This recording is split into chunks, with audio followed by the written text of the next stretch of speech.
Hello everybody, welcome back to the HardReset.Info channel. In today's video, I'll show you how to fix auto brightness not working on your Motorola Razr 60.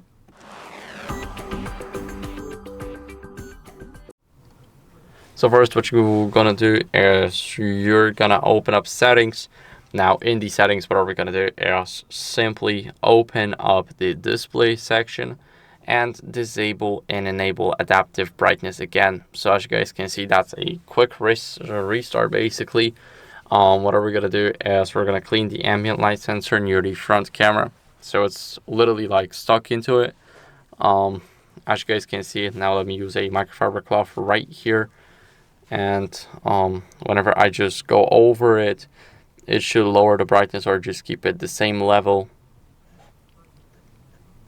So now we just clean it out, and once we clean it, everything should work just fine. As you guys can see, the brightness dropped, and it is normal that it's dropping. Now it should go back to 51 or more.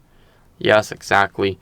So it's working, but if it's still not working for you, what you guys want to do is restart your phone to refresh the sensors. We're gonna press the power button and volume up button at the same time.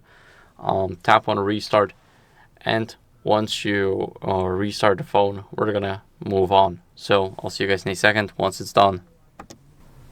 After the restart, what are we gonna do is we're gonna go over and update our software. So let's open up the settings. Now, what are we going to do after opening the settings up? We're going to scroll down to System Updates, and here click Check for Updates. So you want to make sure that you're on the latest version just like me, and that's basically it for the video. So if you enjoyed this video, make sure to leave a like, subscription, and a comment, and I'll see you in the next one. Bye.